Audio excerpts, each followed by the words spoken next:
안녕하세요. 지난 영상에서는 왜 가치 투자를 해야 하는지에 대해 설명드렸는데요. 이번 시간에는 가치 투자를 하는 방법에 대해 알아보도록 하겠습니다. 가치 투자는 회사에서 신입을 뽑는 것과 상당히 비슷한데요. 회사에서 오랫동안 일하면서 꾸준히 회사에 수익을 안겨다 줄 신입을 뽑는 것처럼 오랫동안 수익을 주는 종목을 찾는 것이 바로 가치 투자입니다. 이제 회사에서 신입으로 5명을 뽑으려고 하는데 3,000명이 지원을 했다고 가정해 보겠습니다. 만약 여러분이 인사 담당자라면 어떻게 하실 건가요? 3,000명을 한 명씩 면접 볼 수는 없으니까 당연히 1차로 서류를 통해서 인원을 선발할 겁니다. 그 다음으로 시험이나 면접을 통해서 계속해서 인원을 줄여가면서 마지막으로 남은 5명을 뽑게 되겠죠. 자, 그런데 여기서 1차 서류 전형으로만 5명을 뽑는다면 어떨까요? 학벌, 학점, 자격증, 이력 등 이런 정보를 아무리 잘 조합한다고 하더라도 서류에서 탈락한 사람 중에서 좋은 인재가 있기 마련이고, 반대로 서류에 합격한 사람 중에서 별로인 사람도 있기 마련입니다. 그렇기 때문에 1차 서류 전형에서는 뽑으려는 사람 수보다 몇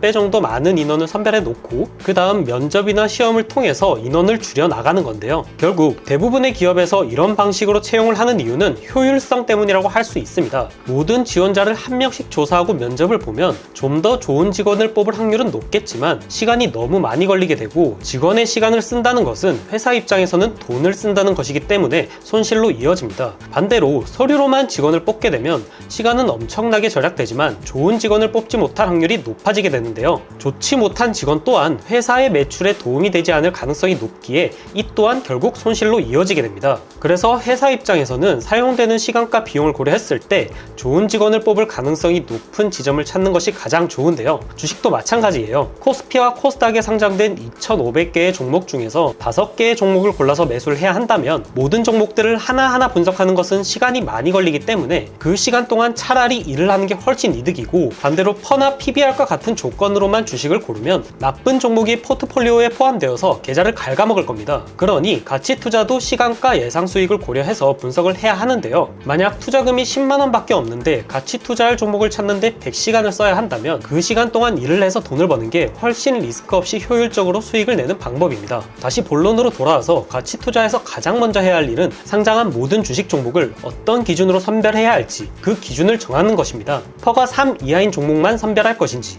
PBR이 0.8 이하인 종목만 선별할 것인지, 3년간 영업이익이 매년 상승한 종목만 선별할 것인지 등, 그것도 아니라면 이 모든 조건을 모두 만족하는 종목을 선별할 것인지 등, 이 기준을 정하는 방법은 무한히 많습니다. 그럼 어떻게 기준을 정하는 게 가장 효율적일까요? 학벌, 학점, 이력만으로 사람을 완벽하게 골라낼 수 없듯이 종목을 선별할 수 있는 확실하고 완벽한 기준은 존재하지 않습니다. 그러니 본인이 생각했을 때 좋은 회사의 조건이라고 생각되는 것들을 적절히 조합을 해서 기준을 세우면 되는데요. 이 기준을 만드는 데 사용되는 용어에 대한 설명이나 국내 주식시장에 사용하기 좋은 지표나 기준가 같은 것들은 전자책에 적어두었으니까 전자책을 받고 싶으신 분들이나 프로젝트에 참여하고 싶으신 분들은 댓글에 링크를 통해서 신청해 주시면 되는데요. 함께 공부하고 실력을 키워서 가치 투자를 효율적으로 하기 위해서 만든 프로젝트, 커뮤니티이기 때문에 따로 비용을 받지도 않고 초보분들은 개별적으로 교육도 해드리니까 가치 투자를 하고 싶으신 분들이나 투자를 배우고 싶으신 분들 모두 부담 없이 신청해 주시면 됩니다. 자, 다시 본론으로 돌아와서 이제 기준을 세웠다면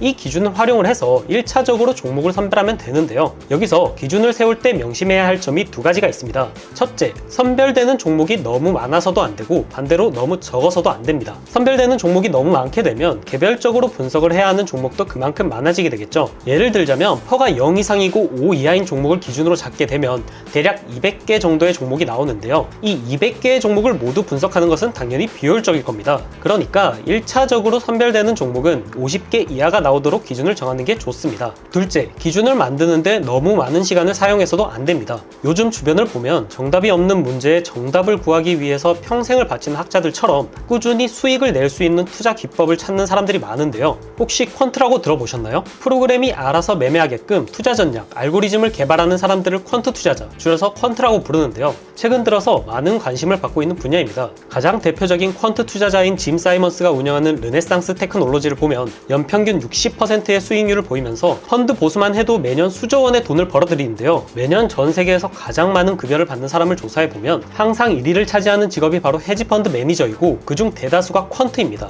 이것만 보면 퀀트는 엄청난 돈을 벌어들이고 있는데? 그럼 수익을 내는 수식이 있다는 뜻이 아닌가? 라는 생각을 하실 텐데요. 최근 퀀트가 만든 알고리즘의 엄청난 수익률만 보고 퀀트 투자에 수많은 사람이 몰리고 있습니다. 하지만 대다수는 퀀트 투자로 수익을 내는 것이 사실상 불가능합니다. 여러분이 퀀트 투자로 수익을 내는 것이 사실상 불가능한 이유는 무엇일까요?